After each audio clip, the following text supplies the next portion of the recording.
Nous avons vu dans une précédente vidéo que le moment d'inertie permet de modéliser l'inertie d'un solide lorsqu'il est en rotation autour d'un axe donné.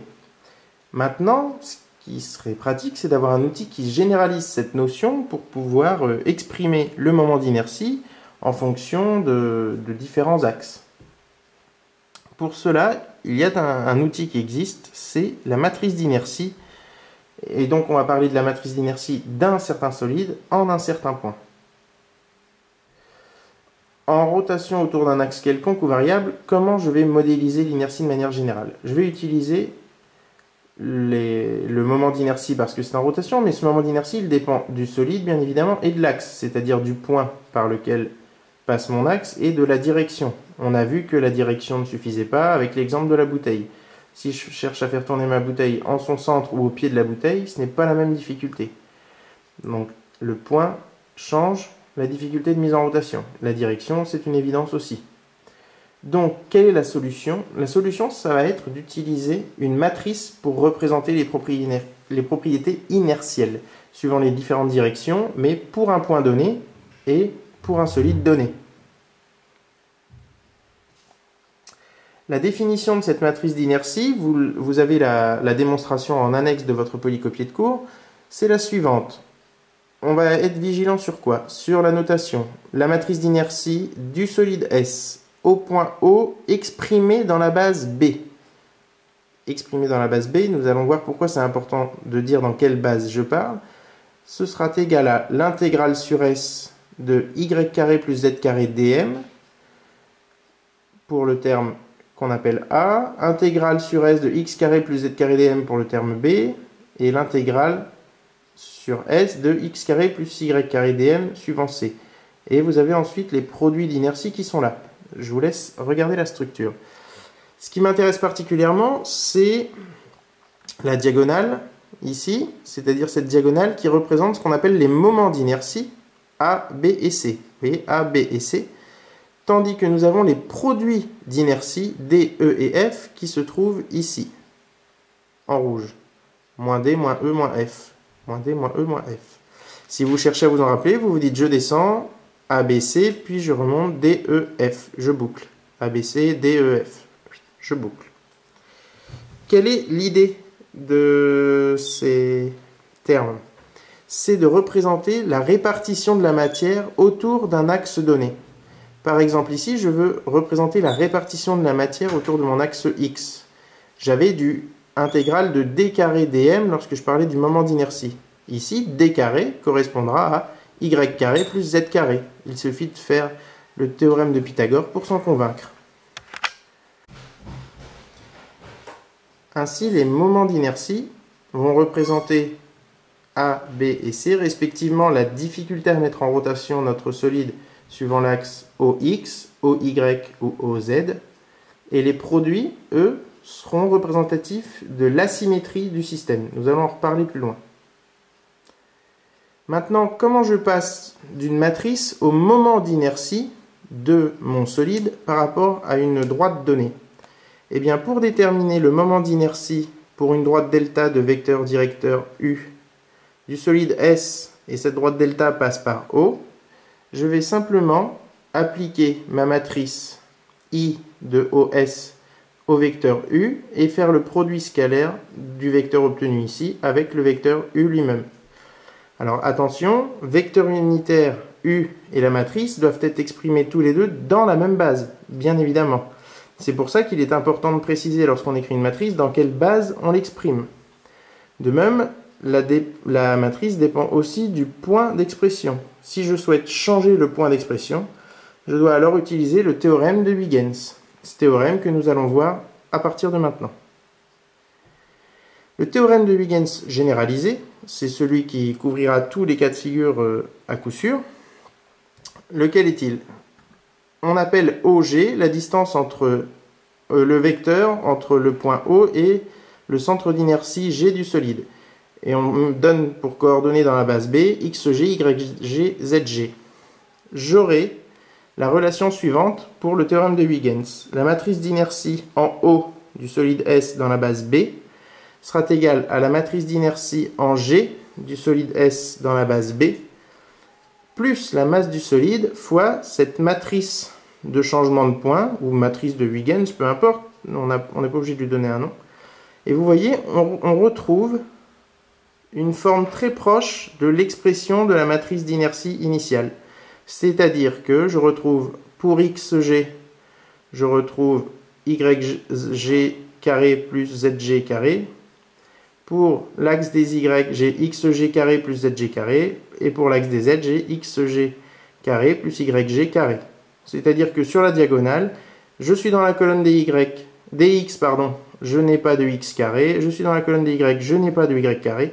Je suis dans la colonne des z, je n'ai pas de z carré. Par contre, pour les produits d'inertie, c'est l'inverse. Je suis dans la colonne des y à la ligne des x, j'ai moins xg fois yg. Je suis dans la ligne des x, dans la colonne des z, j'ai du moins xg fois zg. Et idem pour l'ensemble des produits. Cela nous permet de parler du moyen mnémotechnique de se rappeler des différents termes d'une matrice d'inertie. Pour ce qui est des moments d'inertie, il s'écrit finalement intégrale sur S de x carré plus y carré plus z carré dm, mais en enlevant la composante correspondant à la ligne ou à la colonne dans laquelle on se trouve. Si je suis en train de regarder le moment d'inertie suivant x, j'ai intégrale sur S de y carré plus z carré dm. Si c'est suivant y, j'ai intégrale de x carré plus z carré dm, suivant S. Pour les produits d'inertie, c'est l'inverse. Ils s'écrivent intégrale sur S de x, y, z, dm. Alors attention, il y a un moins, mais les termes def s'écrivent bien comme ça. Et je conserve uniquement les composantes correspondant à la ligne ou à la colonne. Ce moyen mnémotechnique, il est valable pour la forme de la matrice d'inertie, mais également pour la matrice utilisée dans le théorème de Huygens. On enlève évidemment le signe intégral vu que nous avons uniquement les coordonnées du point G à prendre en compte par rapport au point que l'on cherche à déterminer. Remarque très importante, le théorème de Huygens nous impose donc de passer par le centre d'inertie. On ne peut pas avoir directement le résultat pour passer d'un point A à un point B quelconque. On passera par le centre d'inertie comme intermédiaire dans tous les cas. Le théorème de Huygens généralisé, vous pourrez constater et le démontrer par vous-même si vous le souhaitez, que si je travaille pour une direction donnée précise, j'aurai moment d'inertie en A delta de S, c'est égal au moment d'inertie de G delta de S, donc ces deux droites sont parallèles mais ne passent pas par le même point, plus la masse M de mon solide fois D carré étant la distance entre les points A et G, tout simplement. Entre les points A et G, attention, entre les droites delta A et la droite delta G, d'accord? Maintenant, quelques propriétés de la matrice d'inertie. La matrice d'inertie, elle est diagonalisable, puisqu'elle est symétrique, c'est en mathématiques que vous verrez ça, elle est diagonalisable. Je peux donc la représenter sous la forme A0, B0, C0 et des zéros partout. Dans la base B', et cette base telle que la matrice est diagonale est appelée base principale d'inertie. Si j'ai O égale G, c'est-à-dire que si j'exprime cette matrice de manière diagonale en G, je parle alors d'opérateur principal d'inertie. Si je veux la matrice d'inertie d'un ensemble de solides, en un point O donné, je fais la somme de l'ensemble de mes matrices d'inertie en un point O donné de l'ensemble des solides SI constituant mon ensemble sigma. D'accord? Alors je ferai attention à exprimer ces matrices dans une même base. Maintenant, quelques propriétés encore, mais sur les symétries. On pourra constater, de par la forme des intégrales, qu'une matrice d'inertie aura une forme particulière suivant les symétries qu'elle présentera.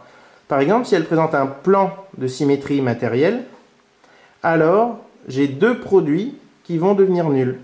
Les produits qui vont devenir nuls sont ceux qui font apparaître la normale à mon plan de symétrie. Vu que lorsque je vais intégrer par exemple ici du yx, mon x ou mon y, je ne vois pas bien, mon y s'annulant dans un côté puis dans l'autre, évidemment, je vais du coup obtenir un 0. De même ici, puisque j'ai du yz. Cas numéro 2, j'ai un solide qui présente un axe de révolution. Solide qui présente un axe de révolution, alors je vais avoir, pour cet axe de révolution, la matrice dans la forme suivante, A, A, C et des zéros partout. A, A, C parce que ici, mon axe de révolution est suivant Z. Donc, le produit d'inertie suivant Z, la difficulté à mettre le moment d'inertie suivant Z, c'est-à-dire la difficulté à mettre en rotation ce solide autour de l'axe OZ, vaut C, et il sera différent de OX ou de OY, qui valent tous les deux A. Mais pourquoi il y a égalité? Eh bien, si je cherche à faire tourner ce solide autour de l'axe OX ou autour de l'axe OY, c'est exactement la même difficulté, puisque c'est un solide de révolution. Je vois bien que je vais avoir la même répartition de la matière. K3, un solide d'épaisseur négligeable. Ici, vous voyez que dès que j'intègre une composante en Z, je vais avoir un 0, puisque suivant Z, je peux négliger cette épaisseur, donc l'intégrale suivant Z est nulle. Donc les produits faisant apparaître Z sont nuls, et le moment d'inertie ici, suivant l'axe Z, sera égal à A plus B. Pourquoi? Puisque ici, j'avais intégrale de Y carré plus Z carré. Le Z carré étant négligeable, j'ai intégrale de Y carré, intégrale de X carré, et ici j'ai intégrale de X carré plus Y carré, c'est-à-dire de B plus A, et c'est égal à A plus B, bien évidemment. Maintenant, nous allons pouvoir nous entraîner. Vous utiliserez pour cet exercice les formes de matrice d'inertie qui sont dans votre polycopier de cours, la forme du cylindre, d'accord? Et vous allez essayer de me déterminer la matrice d'inertie de cette pièce à excentrique en haut. Dans la base B, donnez-moi la forme de la matrice d'inertie de cette pièce en haut.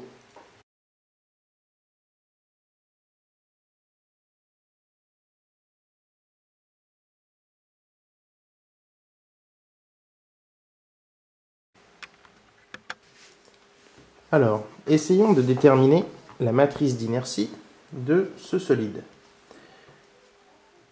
On n'est même pas obligé pour le moment de connaître l'expression en fonction des paramètres géométriques des matrices d'inertie de ces deux cylindres. Vous les avez dans le cours, nous allons en reparler, mais on voit déjà que nous avons des solides de révolution. Un cylindre, c'est un solide de révolution. Si je prends donc la matrice d'inertie I en G1, le centre d'inertie de mon premier cylindre du cylindre C1, j'aurai une matrice d'inertie de la forme A1, A1, C1 et des zéros pour tous les produits d'inertie. De par les propriétés de symétrie d'un cylindre.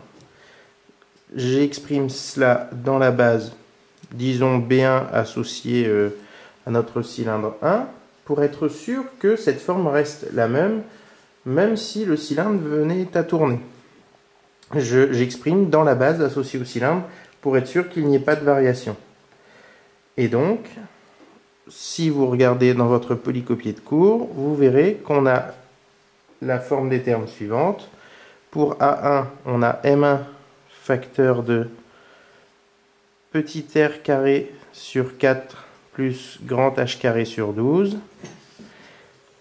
Idem ici, M1 petit r carré sur 4 plus grand h carré sur 12. Et en bas, enfin, M1 fois petit r carré sur 2. Dans la base B1, 0, 0, 0, 0, 0, 0. Alors, ici, ce que j'ai appelé petit r, c'est égal à petit d sur 2. D'accord? Évidemment, pour la matrice en G2, donc du centre d'inertie de mon deuxième cylindre de C2, je vais avoir une matrice de la forme A2, 0, 0, 0, A2, 0, 0, 0, C2 dans la base B1, c'est-à-dire que j'associe une base. Ici, elle sera dans cette position, elle est confondue avec la base B, mais j'associe une base à mon cylindre pour une étude éventuelle en rotation. D'accord? Je me retrouve donc avec mes deux matrices d'inertie en G2 et en G1. Je n'ai plus qu'à exprimer OG1 et OG2 pour être capable d'avoir la matrice d'inertie de chacun des deux solides en O. D'accord? J'ai OG1, on l'a montré tout à l'heure, qui est égal à H sur 2 suivant Z, et OG2, qui est égal à moins E suivant Y, plus grand H plus H sur 2 suivant Z. D'accord? Je vais donc pouvoir maintenant utiliser mon théorème de Huygens généralisé pour calculer ma matrice d'inertie en O. Alors, on va prendre de la place pour être à l'aise. Si j'exprime en O la matrice d'inertie du cylindre C1, elle va être égale à quoi? Elle va être égale à la matrice d'inertie en G1 du cylindre C1 plus M1 facteur de la matrice suivante. J'ai ici H sur 2 au carré, 0, 0, 0, 0. Ici, H sur 2 au carré, 0, 0 et 0. Pourquoi? Parce que je mets mon Z carré. Ici, c'est Y carré plus Z carré, j'ai Z carré. Ici, c'est X carré plus Z carré, j'ai Z carré. Ici, j'ai X carré plus Y carré. Et quand je parle de X, Y, Z, ce sont les coordonnées du point G1 par rapport au point O où je cherche à exprimer ma nouvelle matrice d'inertie. J'ai donc cette forme-là. La matrice, alors on peut exprimer tout de suite que ça va nous faire A1 plus M1 H carré sur 4, 0, 0, 0, A1 plus M1 H carré sur 4, 0, 0, 0, C1. Alors dans la base B1, pour le moment, toutes nos bases sont confondues, je mets B1, bon, d'accord? Celle du cylindre 2, en haut, pareil, attention, cette fois-ci, OG2 possède une composante suivant Y. J'exprime en OG2, c'est I en G2 du cylindre C2 plus M2 fois, alors attention, ici c'est du X carré, Y carré plus Z carré de X et Y étant les coordonnées du point G2 par rapport au point O. Donc j'ai du E carré plus H plus H sur 2 au carré. 0, 0, 0, 0. Ici, X de G2, 0. Et donc, plus Z de G2 au carré, H plus H sur 2 au carré. D'accord? Et ici, X de G2 au carré, 0, plus Y de G2 au carré, E carré. Il nous reste deux termes, ici et là. Ici, c'est moins, je suis dans la colonne Z, ligne Y, c'est moins Y de G2 fois Z de G2. Donc, Y de G2 moins E fois Z de G2, c'est-à-dire H plus H sur 2, et avec un moins devant. Donc j'ai E facteur de grand H plus H sur 2, et idem ici. E facteur de grand H plus H sur 2 dans ma vase B1.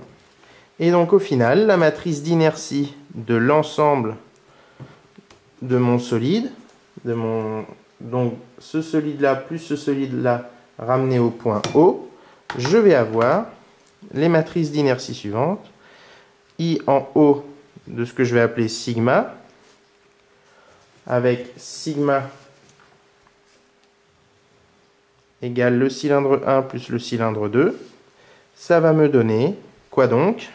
Eh bien, ici je vais avoir A1 plus M1 h carré sur 4 plus A2 qui vient de cette matrice-là, plus M2 facteur de E carré plus H sur 2 au carré. Ok, 0, 0, 0, j'ai des 0 partout, donc ici j'ai un 0, ici j'ai un 0. Ici j'ai un 0, ici j'ai un 0. Ici, j'ai quoi cette fois-ci? J'ai A1 plus M1 grand H carré sur 4 plus A2 plus M2 facteur de grand H plus petit h sur 2 au carré. Ici, j'ai M2 facteur de E fois grand H plus H sur 2. Ici, pareil, M2 facteur de E fois grand H plus H sur 2. Et donc, je n'ai plus qu'un seul terme ici, qui correspond à C1 plus C2 plus M2 E carré. J'obtiens donc assez simplement, même si c'est un petit peu calculatoire, la matrice d'inertie en haut, dans la base B ici, si mon solide est fixe, mais ce serait la même forme dans la base B1 parallèle à B associée à mon cylindre, de cet ensemble de deux cylindres.